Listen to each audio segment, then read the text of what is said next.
Здравия. Статья 34. 2. Не допускается экономическая деятельность, направленная на монополизацию и недобросовестную конкуренцию. В голову пришла монополия под названием X5 Group, а-ля Пятерочка и прочее, наваривающие по 200-300% прибыли с товара, продающие полки и банкротящие местных производителей, заставляя продавать по убыточным ценам. Еще один пример оккупации. Должны быть только иностранные продаваные товары. Статья 35. Право частной собственности охраняется законом. Уже касался темы, когда им хочется, отжимают. А еще им никто ничего не передавал. И они задумались как-нибудь вором, но при этом загнать лохов в кредиты. И придумали продавать право собственности, а не собственность. Скорее открывайте договоры о купле-продаже квартиры. Статья 36. Граждане и их объединения вправе иметь в частной собственности землю. Видали, как ловко? Граждан нет. Соответственно, никто не может иметь в собственности землю. А это, по сути, центральный вопрос. Статья 37. Бред про труд для рабов, которым хватает только от зарплаты до зарплаты. Да, понимаю, есть по рассказам ящика, процент у которого все хорошо. Статья 39. Каждому гарантируется социальное обеспечение по возрасту в случае болезни, инвалидности, потери кормильца, для воспитания детей и в иных случаях, установленных законом. У меня знакомая оформляла инвалидность и просто горела. Мало того, что ее измучила комиссия выродков, так в очереди сидел человек без руки, и его каждый год гоняют на комиссию, подтверждать, что рука не отросла. Геноцид. За такое последует рано или поздно, как после Второй мировой.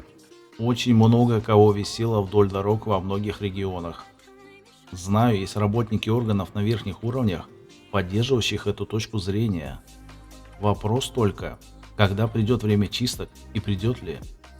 Друзья, следует понимать, что чем выше уровень органа, тем больше там адекватных и понимающих. Не все там просто на зарплате. И во всех отношениях с органами ищите друзей. Большинство блогеров разжигает какие-то распри без остановки. Полагаю, они все на зарплате или очень не дружат с головой. Статья 40. Каждый имеет право на жилище. Никто не может быть произвольно лишен жилища. Органы государственной власти и органы местного самоуправления поощряют жилищное строительство, создают условия для осуществления права на жилище. Да-да, 2/3 стоимости квадратного метра, взятки чиновникам за всякие там подключения и прочее. Дома с дырами в перекрытиях сдаются также. Малоимущим и иным указанным в законе гражданам, нуждающимся в жилище, оно предоставляется бесплатно или за доступную плату из государственных, муниципальных и других жилищных фондов в соответствии с установленными законом нормами. Импотенты. Еще бланк Ленин обещал коммуналки расселить. До сих пор не получается. Впрочем, плешивая херня по ящику говорила, что и главная задача загнать всех в кредиты. Статья 41. Каждый имеет право на охрану здоровья и медицинскую помощь. Медицинская помощь в государственных и муниципальных учреждениях здравоохранения оказывается гражданам бесплатно за счет средств соответствующего бюджета, страховых взносов, других поступлений. И это не только здесь. Есть федеральные законы о том, что вся медицина на халяву. Но тут опять проблема. Только гражданам. Но мы что, должны быть честными системой выродков, которые на нас ездят? Выносите им мозг. Слышал рассказ, что одна тетенька все оплатила, затем пришла к главврачу, мол, смотрите ФЗ, на каком основании с меня сняли деньги. Деньги по чекам вернули. Суть истории – будьте активными. Много кому по жизни пишу и что-то хочу. После часто что-то меняется. Такое впечатление, что один тут живой. Остальные ждут, что за них кто-то что-то сделает. Статья 43. Каждый имеет право на образование. Гарантируется общедоступность и бесплатность дошкольного, основного, общего и среднего профессионального образования в государственных или муниципальных образовательных учреждениях и на предприятиях. У меня знакомый после переезда задал вопрос на тему сборов в школе на какую-то хрень. Все родители были в ахере, что он рыпнулся, как и ведущие собрания преподы.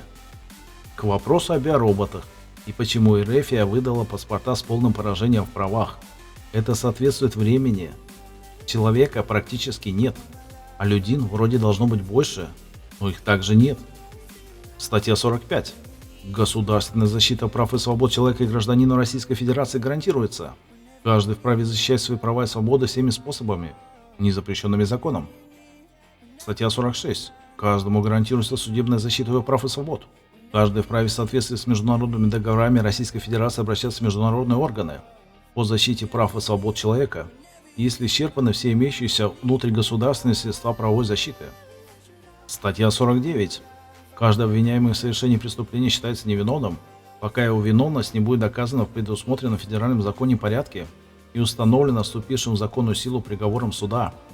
Запомнили? Приговором суда, а не каким-то там решением или еще чем-то. Обвиняемый не должен доказывать свою невиновность. Неустранимые сомнения о виновности лица толкуются в пользу обвиняемого.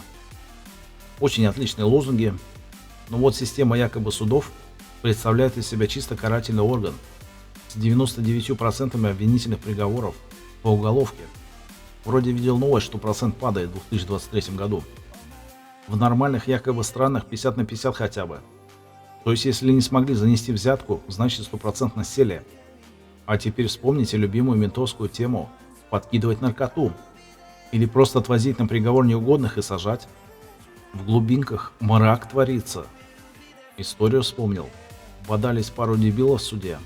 Один занес взятку, второй занес. В итоге победил тот, кто больше занес. А второй остался с носом. И что ему делать? Пойти обрадовать ментов, что дал взятку? Через курьера-адвоката. И следом присесть за признание преступления. Очень забавно. Это все к вопросу о тех, кто должен висеть на столбах массово. По статье УК 64 РСФСР «Измена Родине». А она у нас по результату референдума 17 марта 1991 года просто железобетонна. Всем добра, здоровья, процветания и денег –